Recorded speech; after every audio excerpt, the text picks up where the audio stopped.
Miss হবে না আপনার পছন্দের টিভি শো। দেখুন জি5 অ্যাপে একদম ফ্রি।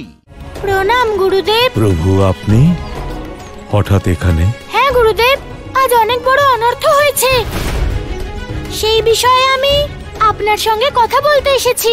কংসবধের পরে কেমন অনর্থ প্রভু? আমার হাতে কংসের বধ অবশ্যই হয়েছে গুরুদেব, কিন্তু এখনো তার আত্মা যমলোকে পৌঁছয়নি। জানি না কোথায় চলে গেছে, কোথায় লুপ্ত হয়ে গেল। প্রভু, আমার দিব্য জ্ঞানের দ্বারা এই কারণটা আমাকে জানতেই হবে।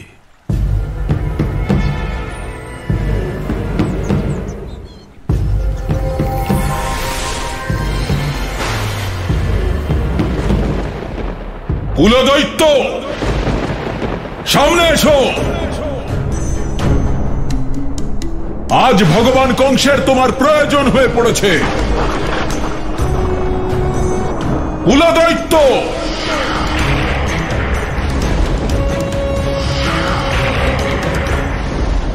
জয় হোক, ভগবান কংসের জয় হোক। প্রণাম প্রভু, আমার জন্য কি আদেশ? আমার দৃঢ় বিশ্বাস যে তুমি বিশ্ববিজয়ের সময় আমাদের মধ্যে হওয়া যুদ্ধের কথা ভুলে যাওনি। সেই যুদ্ধে আমার পরাজয় আমার মনে আছে ভগবান, আর আমার এটাও মনে আছে আপনি আমাকে জীবন দান দিয়েছিলেন, আর তারই ফলস্বরূপ আজ আমি আপনার সামনে জীবিত দাঁড়িয়ে আছি।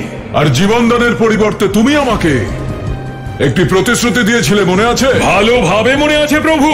তাহলে আজ সেই প্রতিশ্রুতি পালনের সময় এসে গেছে কুলদৈত্য। আমি আমার কথা অবশ্যই রাখবো প্রভু। বলুন কি করতে হবে আমাকে? যমরাজের পর একমাত্র তুমিই আছো যার কাছে যে কোনো আত্মাকে সুরক্ষিত রাখার শক্তি আছে। তাই আমি চাই যে আমার মৃত্যুর পরে আমার আত্মাকে তুমি সুরক্ষিত রাখবে। এমন কথা কেন বলছেন ভগবান? কাল বিষ্ণুর পরম অবতার শ্রীকৃষ্ণের সঙ্গে আমার মল্লযুদ্ধ হবে।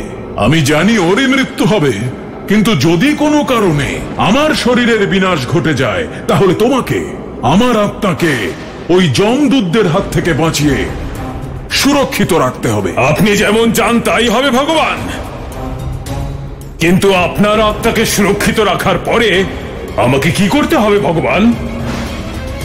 কল্যাণ হোক।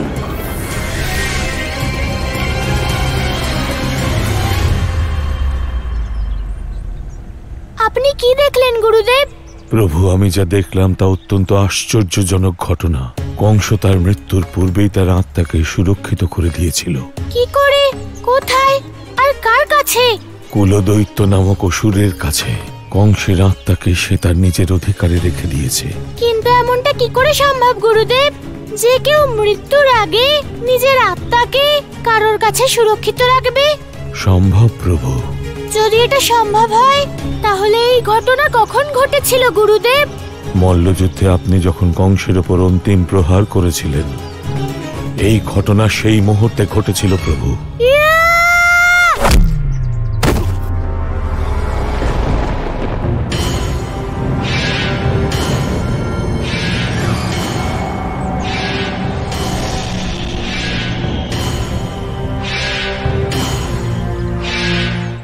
জি5 ডাউনলোড করুন আর সব এপিসোড দেখুন একদম ফ্রি।